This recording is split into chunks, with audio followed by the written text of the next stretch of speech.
Assalomu alaykum hammaga. Mr. Abdulaziz kanaliga xush kelibsizlar. Va bugun fleshka orqali kompyuterga Kali Linux operatsion tizimini dual boot sifatida o'rnatamiz. Ya'ni dual boot qilamiz kompyuterimizni birinchi va u orqali o'sha Linux o'rnatishni boshlaymiz. Biz Linux operatsion tizimini asosiy ikkinchi operatsion tizim sifatida ishlatishimiz mumkin bo'ladi. 3 2 1 Kali Linux'ni USB installation qismiga yo'lish, ya'ni USB Linux orqali tizimga o'rnatish ko'rib chiqamiz va bu ketma-ketlik orqali nima qilamiz? Kelinglar ko'rib ketsak birdaniga. Laptopga Kali Linux ISO faylini o'rnatish, undan keyin Rufus dasturini o'rnatish, undan keyin o'sha uni sozlash va USB fleshkani tayyorlash, uni format qilish va hokazo. Undan keyin fleshkamiz tayyor bo'lgandan keyin disk uchun, ya'ni bizning Windows'imizdan turib Linux o'rnatishimiz uchun diskka qismlarga ajratish.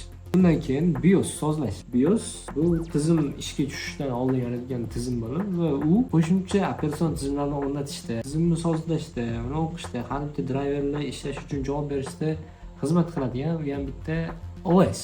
Ya'ni operatsion tizim. Shuni biz fleshkani ko'radigan qilib sozlashimiz kerak bo'ladi va oxirida Kali Linux installation qismi. Bu joyda biz fleshka Kali Linux o'rnatganmiz va uni tizimga o'rnatishni boshlaymiz. Dastur ekalari o'rnatilish ketma-ketligi va tizimga kirgandan keyin o'zimizga ozgina sozlashni ko'rib ketamiz. Avvalambor xuddi o'sha oldingi ketma-ketlikni takrorlagan holatda ali.org saytiga kiramiz. Undan keyin qiladigan ishimiz download qismi bo'ladi. Download qismiga o'tsak, fleshka orqali yuklamoqchi bo'lganimiz uchun install image tanlaymiz. Install image bizga oddiy ISO faylini tashlab beradi va bu ISO faylni fleshkaga o'rnatish orqali biz o'zimizning Kali Linux'imizni kompyuterga o'rnatishimiz mumkin bo'ladi. Xohlagan laptopga ustiga bosamiz. Bu yerda install image qismi aynan bizga kerak bo'ladi. 2025 4-versiyasi x86-64 uchun. Yokida sizda agar MacBook bo'ladigan bo'lsa Apple Silicon chiplarni, ya'ni RAM 64 chiplarni tanlab turib install qilsangiz ham bo'ladi. Bizga x86-64 kerak. Xo'p, bu bilan mana shu 4 GB lik installer image yuklab olishimiz kerak bo'ladi. Xo'p, download qilishsin. Men buni install qilib bo'lguncha keyingi dastur o'rnataman. Hamma biladi, Rufus dasturi. Veb-saytga kirganingizda rufus.ie saytiga kirganingizda Rufus dasturi chiqib qoladi. Buni pastga tushishga Rufus 4.11 eng oxirgi versiya bor. 5-yil chiqqan. Shuni yuklab olamiz. Ustiga bosib bizga shuni tashlab beradi. Download qilishsin. Replace. Okay. Dastur to'g'ri ochishimiz mumkin bo'ladi. Yes. Bo'ldi. Bizga dastur ochiladi. Bizga bitta USB fleshka kerak bo'ladi. Men maslahat bergan bo'ladim 8 GB dan tepar bo'lganini. Install qilish boshlasak, biz bu yerdan o'zimiz ulagan USB fleshkani beramiz. Va keyingisi bu yerdan shu fleshkani tanlaymiz, necha gigabayt bo'lsa o'sha fleshkani otini. Keyin ISO image qismi bu yoqqa shunday turadi, temaymiz. Select qilib o'zimizga boyiga tushirib olgan Kali Linux ISO faylini yonidan berib yuboramiz. Buni qilamiz. Bu tushirish boshlaydi. Parametrlarni tanishib ketsak, MB partition schema, MB format turadi. Keyingisi BIOS file qismi turadi. Bu yoqqa kerak emas bizga shu advanced option. Formati qanaqa, nomi qanaqa bo'lsa, USB fleshkani ulangandan qanaqa chiqsin. Misol uchun Kali qo'yamiz. USB Kali qo'yamiz. USB yoki misol uchun. Va file system type FAT32 turishi kerak. Ya'ni Linux o'qish uchun, kompyuter o'qish uchun keng darsda tushuntiramiz. Hop, bu yerda size 32 KB bo'lgani yaxshi. Shu bilan start qilamiz va ISO image mode, ya'ni bu yerda aytadi, install qismida shunaqa informatsiyalar beriladi. ISO image qismida recommended dedimiz, ISO image turgani yaxshi. Shuni maslahat bergan bo'lardim va bundan oldin eslatdi. Linux ichida, ya'ni fleshkani ichida nimadir ma'lumotlar bo'ladigan bo'lsa, to'g'ridan-to'g'ri o'chib ketadi deyapti. Undan oldin kelib, bu yoqqa ustini o'ng tarafiga bosib, formatировать qilishimiz kerak bo'ladi. Format qilamiz. Bizda oyna chiqadi va mana shu oynadan start qilsak, birinchi tozalab beradi ichini. Buni qilmasak ham bu to'g'ridan-to'g'ri o'zi tozalab yuboradi har ISO fayl o'rnatayotganda. Okay, fleshkani aniqlaydi va undan keyin shu ichidagi o'rnatilgan ISO image ichidagi fayllarni to'g'ridan-to'g'ri fleshkaga installation qilib o'rnatishni boshlaydi. Bizning kompyuter kuchimizga qarab bu tez sekin bo'ladi. Bizning fleshkamiz tayyor bo'ldi. Bu joydan startni yana bosib yormaydi. Ko'pchilik xatoni qilib yana start bosib qo'yadi. Va hokazo. flashkamiz tayyor bo'ldi. Close qilamiz yoki X bo'lsa, bu yoqdan kelib qarasak, USB kali turgan bo'ladi. Qanaqadir formatda D yoki S yoki A hokazo. Buni chiqarib kompyuterdan formatni qaytib ulasak, bizga установочный flashka ko'rinishida ulanadi. Nice. Endi o'sha biz qiladigan ish diskga sozlash bo'ladi. Ya'ni nima qilamiz u uchun o'ng taraf bosib start menyuga disk managementni ochamiz. Full screen qilib olamiz. Okey. Bizning disklarimiz mavjud va oldin har doim o'zingizlarning fayl sistemini tekshiring. Ya'ni bu qismda sizlarga bo'sh disk qismi bormi? Xo'p. Qaraymiz. Lokal disk va bizda 241 GB joyimiz bo'sh. Linux uchun odatda necha gigabayt yetarli degan savol beriladi. Bu holatda men javob bergan bo'lardim. Siz qancha joy ishlatasiz tizimda? Bo'ldi. O'zi default formatda 100 GB ham yetadi, 150 GB ham yetib ortadi. Chunki grafiki u joyda ko'p ish qilinmaydi. Shu sababli men tizimga kerakli 100 GB ajratib beraman va shu orqali sizlar ham ko'rib, o'zingizga kerak joyga ajratib olsangiz bo'ladi. Xo'p. Kelamiz. Menda 240, ya'ni 250 GB joyim bo'sh. Disk olib kelaman, o'ng tarafga bosaman. Shrink volume degan qismi bor. Ya'ni diskka ajratish bo'lish. Ajratamiz. Men birinchi o'zimga qancha joy kerakligini aniqlab olishim kerak bo'ladi. Menga 100 GB kerakmi? Okey. Kalkulyator ochamiz va bu yerdan yozsak. 100 GB joy kerak va uni ko'paytiraman 1024 ga. 1024 GB ga. 1024.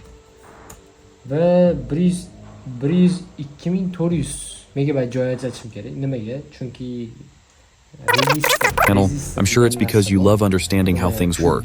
If you've ever to'liq ko'rinish uchun shunaqa qiladi. Bu alohida kompyuter science darslariga alohida chiqadi holatda.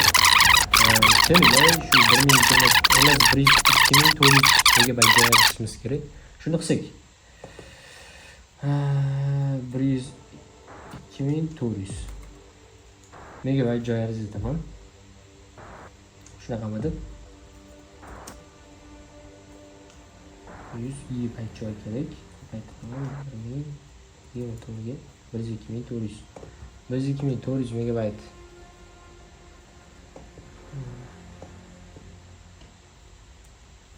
Disk bo'lamiz. Ozgina kutsak. A few moments later.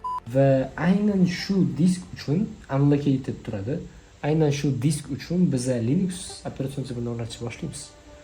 Endi UEFI, ya'ni BIOS tizimini o'zimizga sozlab olishni ko'rsak. Men USB flashkani ulashni boshlayman. Birinchi BIOSga kirasak, shunchaki escape knopkasini bosib, bu menda HP bo'lgani uchun men escape bilan kiraman. Hop, bu qismda shu yordamlarni ko'rishim mumkin. Okey, F1, ya'ni buttonlarni ko'rsatib ketgan. Aynan HP modelda men qo'ygan notebooklar uchun ham markalar uchun alohida bu yerda oyna qoldirib ketaman, pastda link qoldirib ketaman, ularga kirib ko'rishingiz mumkin. Okey, biza BIOSga kirishimiz kerak F10 orqali.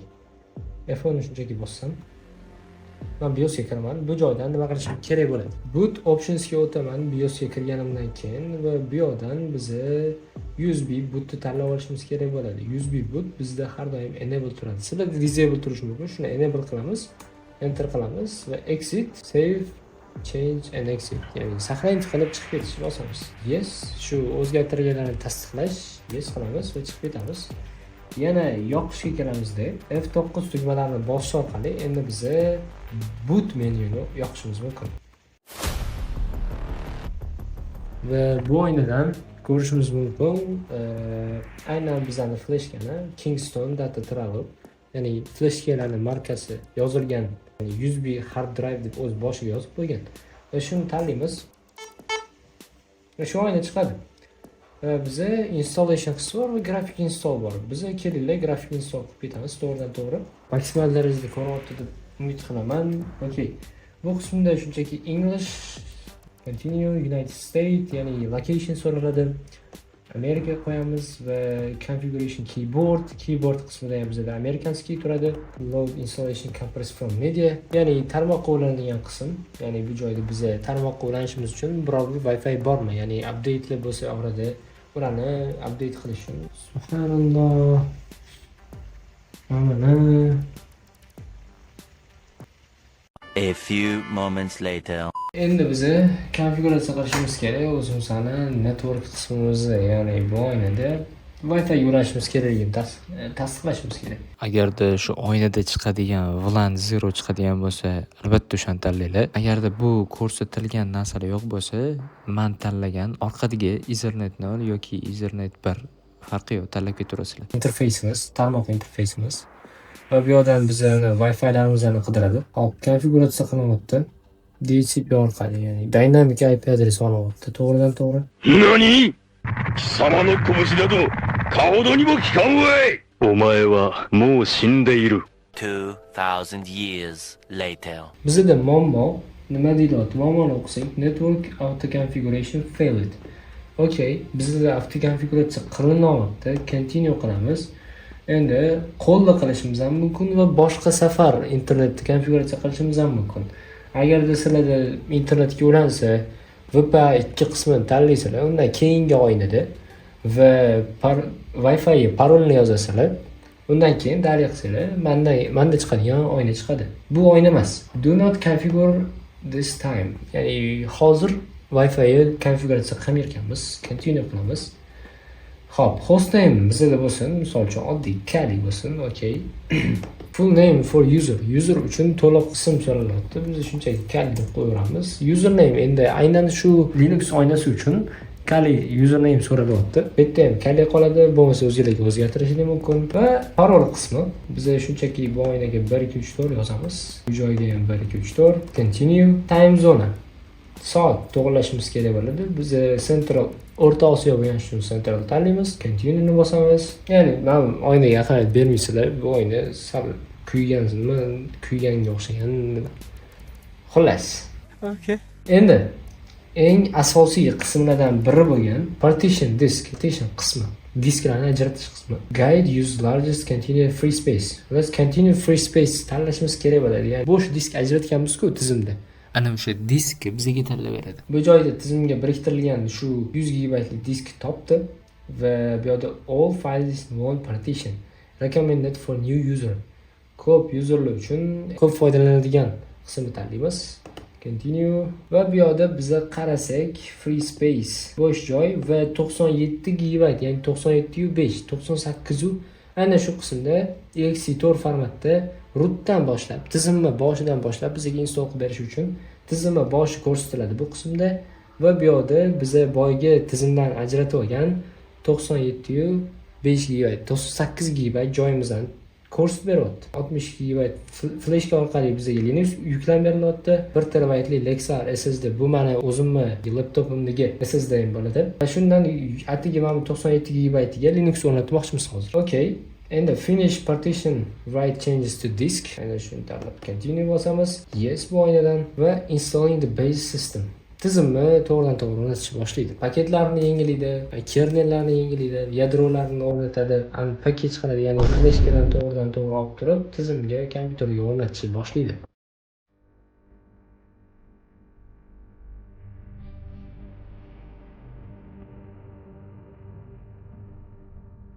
Ko'rishingiz mumkin. Software qismi, select software, ya'ni o'rnatmoqchi bo'lgan tizimimizni, dizaynimizni tasavvur qilinglar.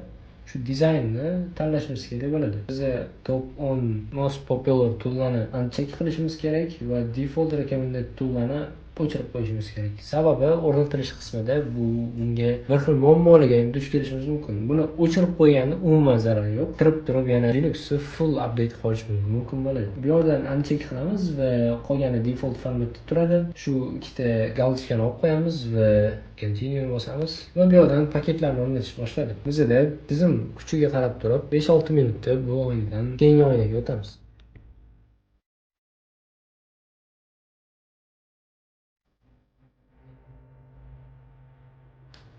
Grab bootloader bo'ladi bu oynada. Ya'ni install qismini tugatish va undan keyin bu yerda ko'rsak bo'ladi. Finish the installation. MashaAllah, brother. Yeah, mashallah. Please choose continue to reboot. Bizda mashg'ul bo'lgan continue buttonini yana bosib qo'yamiz va tizimimiz qayta yonishni boshlaydi. Continue.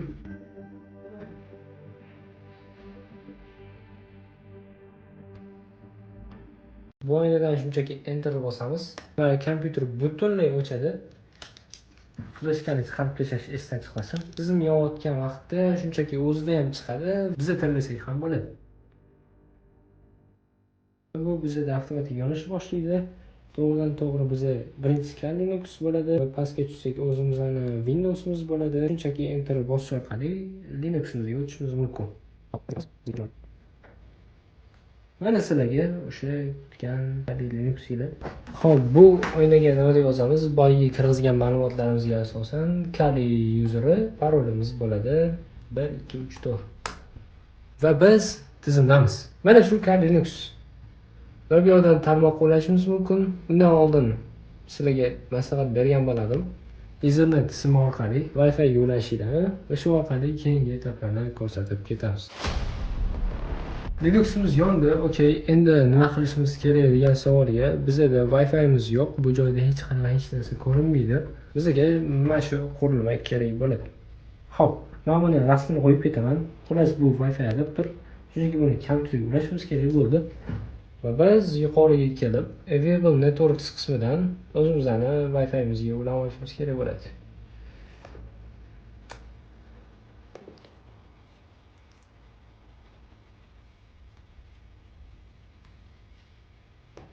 Connect. Va biz tizimga muvaffaqiyatli ulandik. Ko'rishingiz mumkin. Va biz endi tizimdan IP olamiz qaytadan. Tak. IP qilish orqali biz tarmoq qo'llanganimizni aynan shu qismdan bilsak bo'ladi. Hop, birinchi qiladigan ishimiz tizimni shunchaki oxirgi paketlarga o'girib olish, oxirgi paketlarni yuklab olish. Sudo apt update. Bu yerda parolimiz aynan shu kalili paroli bo'ladi. O'sha 1 2 3 boshida terganmiz.